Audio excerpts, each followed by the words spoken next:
이제 과거에 악의 세력이다라고 말했던 기성세대나 부패한 정치인들 그룹이 아닌 새로운 세대에서 이런 사이코패스적이고 극우적인 의식을 갖고 있는 새로운 세대가 있다는 것이 약간 충격이어서. 공화국 시민 여러분 안녕하세요. 오늘은 극우 청년의 심리적 탄생의 저자인 김현수 명지병원 교수님을 모시고 저자 인터뷰를 진행하도록 하겠습니다. 안녕하세요 교수님. 네, 안녕하세요. 기후상처를 내고 나서 네. 얼마 되지 않은 것 같은데 이번 또 그래요? 새로운 신작으로 돌아오셨습니다. 네네. 낼 때마다 굉장히 중요한 아젠다들을 다루고 계시는 것 같아요. 제가 이 시대를 함께 살면서 이 시대와 관련된 주제에 관심이 많다 보니까 이 시대와 관련된 공부를 평상시에 좀 이렇게 저렇게 해놓은 자료들이 있는데 마침 이제 그런 주제들이 사회적으로 부상될 때 그걸 잘 정리해가지고 제 소망은 이 시대에 뭔가 도움이 되는 화두를 같이 나누고 이야기할 수 있으면 좋겠다. 공론의 장. 네. 네. 더 나은 사회를 위한 그런. 그런데 조금이라도 기여한다면 사실 굉장히 의미 있는 삶이다 생각해서 이번에도 우리 시대에 새로운 이제 이슈가 되고 아주 중요한 이슈가 될 극우 청년에 관한 글을 정리해서 출판하게 되었습니다. 와, 교수님 이번에 이 책을 쓰게 된 결정적 계기가 있으시다고 하셨는데 집필 계기는 어떻게 되시나요? 사실 이제 우리 사회에 어떤 합리성과 상식을 뛰어넘는 사회병리적이고 정신병리적인 사회 흐름과 행동에 관해서 사실은 박근혜 때부터 좀 공부를 했어요. 이런 정치에서의 반사회적인 요소들이나 공론장의 사이코패스에 관한 부분이나 악한 정치의 출현이라든지 악한 정치가 이런 대중이나 또 시민들에게 정신적으로 어떤 피해를 일으키고 정신 분석하시는 분들이 어떻게 바라보는가 이런 거 관심이 있어서 아주 반사회적이고 사이코패스적인 대통령을 우리가 뽑았고 거기다가 샤머니즘까지 보태져 있는 그런 상황에서 사람들이 어떤 극우의 봉인이 열렸다. 이 극우 행동들이 이제 어떻게 사람들한테 영향을 미칠까 그런 관심이 있었어요. 그런데 진료실에 10대 후반, 20대 초반 애들이 와서 문죄악, 이죄명 뭐 이런 얘기는 뭐 밥 먹듯이 하고 그러면서 굉장히 이제 상상하기 어려운 욕설과 단정과 그리고 부정선거에 관한 막 프로세스를 설명하는 애들이 있으면서 굉장히 이거 너만 그러냐, 니네 관련된 커뮤니티를 다 그러냐 그랬더니 상당히 이제 자기네 커뮤니티 관련 애들은 다 그걸 기정사실로 한다. 네네네. 이런 얘기를 진료실에서 듣다가 이런 사회의 흐름이 참 걱정이다라고 했는데 이번에 개혁 또 1월 19일에 서부지방법원을 그야말로 습격을 해가지고 이제 그때 어떤 행위를 하는지가 사실 그게 다 촬영이 돼서 반영이 됐잖아요. 네네. 거기서 이제 제가 진짜 충격을 받았어요. 이렇게까지. 이제 아주 확실하고 명백한 20대, 30대 극우의 행동 조직이 형성되었구나라고 하는 거를 느끼면서 우리 사회에서 부딪혀야 될 새로운 그룹의 형성이 가시화됐다라고 하는 게 좀 약간 멘붕을 일으켰어요. 네. 이제 과거에 악의 세력이다라고 말했던 기성세대나 부패한 정치인들 그룹이 아닌 새로운 세대에서 이런 사이코패스적이고 극우적인 의식을 갖고 있는 새로운 세대가 있다는 것이 약간 충격이어서 제 환자와 함께 이 그룹의 어떤 깊은 내면의 과정과 어떤 정신분석적인 이슈가 뭘까 하는 거를 그 날로부터 그 전에 공부했던 것을 보태서 유럽의 정신분석, 미국의 사회심리학자 이런 분들이 자기 나라의 극우를 어떻게 설명하는가, 또 일본의 극우에 관해서 자료를 모으고 또 모아놓은 자료를 다시 그야말로 또 봉인을 해가지고 제가 정리를 하고 사람들과 공유해야 되겠다. 그래서 2월달, 3월달에 이 주제로 줌 세미나 했었어요. 제가 예상했던 것보다 굉장히 많은 분들이 관심을 갖고 참여하셔서 줌 세미나의 힘을 또 받아서 정리를 해가지고 밤새 이번에 집필. 책을 하게 됐습니다. 네네. 근데 사실 이제 저희가 극우에 대해서 사실 관심이 없었어요. 극우 그러면 역사책 속에 나치, 제2차 세계대전, 극우 파시스트 이렇게 이제 역사책 속에 나오는 용어 정도로 생각했지. 한국 사회에서 뭐 극우들이 나와서 막 활동을 하거나 무슨 일들을 하거나 이렇게 된 적은 사실 별로 그렇게 큰 관심이 없는 거예요. 정확하게 극우라는 것이 뭐고 파시스트즘이 뭔지에 대해서 잠깐만 설명해 줄 수 있을까요? 보수와 극우를 구별하는 기준이 사회학적이거나 정치학적으로 뭐냐 네네. 그렇게 설명했을 때 사실 정치학자들도 우익과 극우의 선을 긋는다는 게 생각만큼 쉽지는 않다. 하지만 그래도 예를 들어서 미국의 티파티 그룹을 극우라고 단정하는 표현을 쓸 때 보수 또는 우익은 자신의 정치적 입장을 대변하고 사회적 공정을 만드는데 법에 기초한다는 거예요. 아, 법에 기초하는 자기 민주적 절차의 테두리 안에서 우익적 이익을 추구하는 게 네네. 보수 우익이라고 네네. 한다면 극우는 법을 무시한다. 법을 뛰어넘어서 때로는 폭력과 테러를 하면서까지 자신들의 입장을 관철시키려고 하는 그런 행위라고 해서 극우나 파시즘은 법의 테두리를 넘어서는 폭력을 자기 안에 담고 있는 그런 입장들이다라고 할 수 있고, 그래서 사실 그날 법을 어기고 습격을 해서 그 안에서 하는 그 행위도 사실은 다 굉장히 법을 뛰어넘는 행위였던 거죠. 극우에 대해서 약간 정의를 하고, 여태까지는 사실 극우가 활동하거나 활기치고 나와가지고 이렇게 영향력을 미치는 뚜렷이 주목받고 이러진 않았었는데, 최근에 코로나 이후에 경기가 어려워지고 나서부터였는지는 잘 모르겠지만 최근에 전 세계적으로 우익화가 되어가고 있잖아요. 네, 전 세계의 우익화, 극우화? 어쨌든 이제 극우 정치 집단의 비율이 이제 높아지는 건 사실인데, 전 세계의 흐름을 연구하는 정치학자나 또는 사회심리학자나 정신분석가들이 각각 바라보는 이제 포인트는, 정치학자들 아무래도 정치적 주장을 중심으로 나누죠. 누가 집권해야 된다라든지 정치적 주장으로 누굴 추방해야 된다든지, 쉽게 말하면 극우 정치인들은 백인이 집권해야 된다 이렇게 말하죠. 과감하게. 백인 집권, 난민 추방.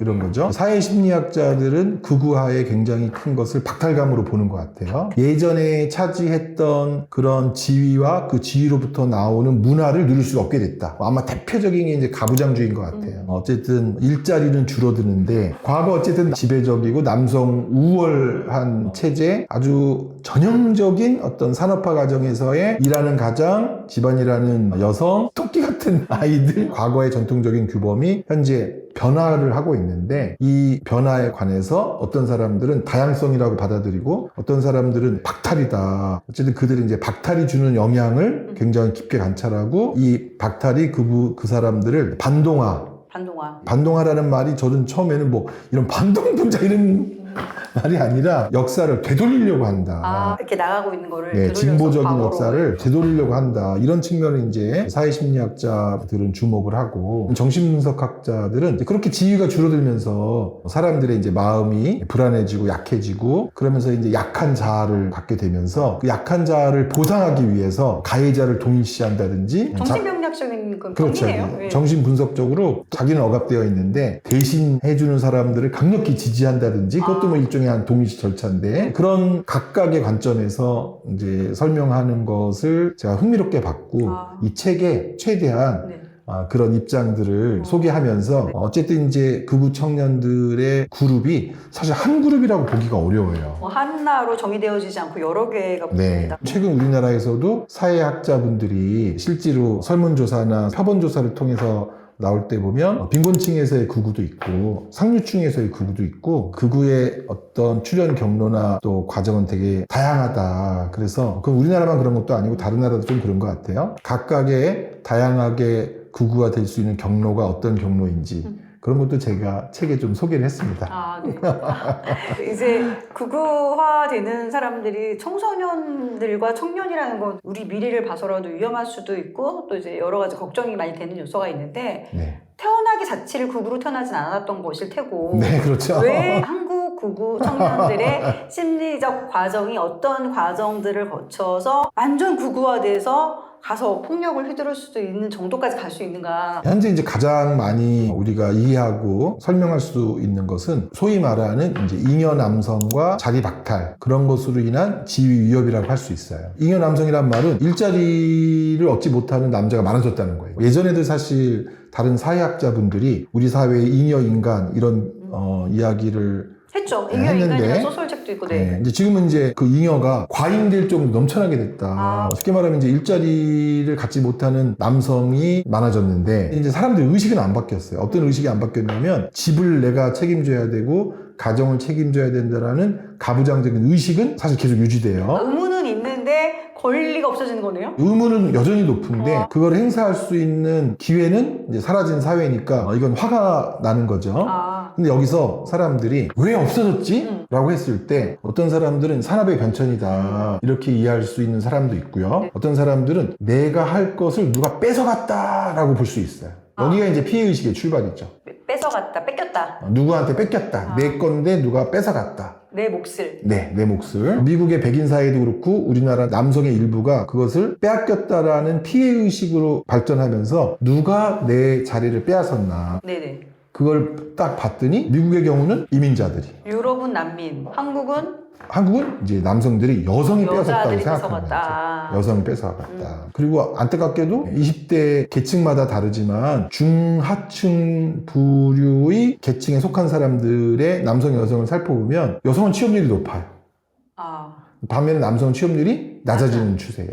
그 남자는 더 높은 급여와 더 좋은 일자리를 가려고 근데 그 자리는 매우 소수여서 그러니까 남성들은 집을 마련하려면 좋은 일자리를 가야 되는데 좋은 일자리는 줄어드니까 경쟁이 훨씬 더 심해지고 네. 중소기업이나 낮은 직책은 가봤자 집 한 칸 마련하지 못하니까 거기에서도 취업을 안 하고 소위 말하는 잉여 남성이 늘어나는 그런 상황에서 그것을 박탈로 해석하면 내 자리를 뺏은 사람들을 이제 추방하겠다라고 하는 건데 여기서 이제 그거가 된다는 거는 그걸 어떤 절차를 통해서 사회적 제도로 하는 합의와 수긍 뭐 이런 걸 거치지 않고 강력하게 어떤 힘이나 폭력적인 수단으로 그런 것을 표현하고 그런 것을 이뤄가고자 하는 마음이 사람들이 있고 그래서 인터넷이나 여기저기서 이제 댓글 테러를 한다든지 욕설을 한다든지 사회적인 흐름을 만드는 거죠. 근데 이제 그분들이 구구가 되거나 이렇게 돼서 구구가 됐구나 이게 문제가 아니라 같이 살아야 될 우리 같이 소중한 같은 젊은이들이고 자식이고 그렇잖아요. 그런 과정에서 우리가 뭐 너무 잘 알고 있지만 그 박탈된 사람들이 자기 자신을 이렇게 취급하는 사회에 대해서 분노하고 또 원한을 갖고 어떤 자리를 만드는 과정 또 사회적으로 인정받기 위한 과정 그게 사실 중고등학교 때부터 그 과정은 사실 이제 경쟁의 과정이잖아요. 그렇죠. 예. 비교, 경쟁. 네. 그런 과정에서 이 사회가 공평하거나 공정하지 않았다라는 것에 관한 또 불편하고 불만의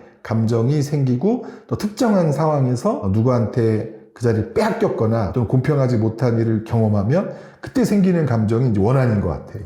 근데 이 분노나 좌절에 따른 원한의 감정을 파괴적인 욕망과 결합이 되면 어떤 분들은 이런 심리가 이해하지 못한다, 이해가 어렵다라고 하지만 왜 우리 못 먹는 감질러나 본다?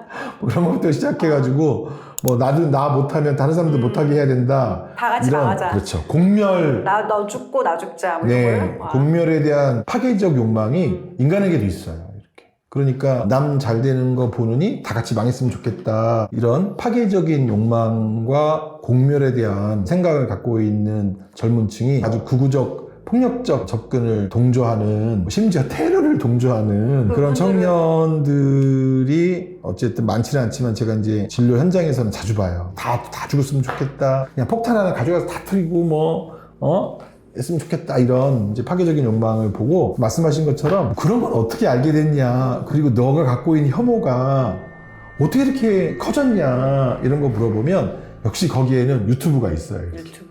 네. 정말 이렇게 혐오를 키워내는 무슨 배양지 같은 그 팩트처럼 설계되어 있는 어떤 음모론을 믿고 하는 거죠. 터뜨리는 네. 그런 사람들이 있고 그런 사람들의 어떤 세계 속에 들어가면 사실 일정한 기간 그 세계 속에서 나오는 게 어려운데 왜냐하면 그것만 보고 그걸 동조하는 사람들하고 연락하고 그것에 근거를 하나하나씩 말도 안 되는 근거를 갖다 붙이는 사람들과 이제 그 세계에 있기 때문에 그것에 대한 신념이 더 강해지는 것 같아요. 그래서 분노, 원한을 부추기는데 자기가 갖고 있는 경험만이 아니라 유튜브를 통한 근거 없는 여러 가지 음모론에 빠져들기 시작해서 그야말로 아주 혐오와 공멸의 감정에 찌들어서 테러를 하고 싶다라는 마음을 갖고 사는 소수의 청년들이 있고 제가 이제 윤석열 정권 하에서 봉인이 열렸다고 하는 것은 과거 정부 때보다 윤석열 정부가 그런 사람들의 집회나 그런 사람들에 대한 동조 그런 지원을 했구나. 지원을 했고 지금 결정적으로 늘봄학교에서 리박스쿨 네네. 확실한 문제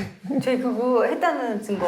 네, 증거로 나타났잖아요. 뉴라이트나 극우 사람들이 생각하고 있는 역사관을 아이들한테 주입하고 가르치고 그렇게 했다고 하는 거를 보면서 이 청년들이 용기를 얻었어요. 윤석열 정부에서. 할 수 있다. 자기네들이 이렇게 오늘 그렇죠. 그리고 자기랑 동조할 수 있는 사람들을 만날 수 있는 광장이 열렸다. 이렇게 생각하고 제가 만났던 그 극우 청년은 소심하고 내성적인데 자기가 정말 진실이라고 생각하는 음모, 부정선거 이거에 관해서 정말 강력하게 동조하고 있었는데 그동안에 인터넷에만 숨어서 이렇게 댓글 올리고 싸우고 하다가 광장에서 자기가 발언할 수 있게 됐고 그 발언이 많은 사람한테 이제 박수받고 이러니까 자기가 극우 전사가 된 것처럼 하는 이 고향감을 느끼게 되는 그런 경험을 이번 윤석열 정부에서 줬구나. 네.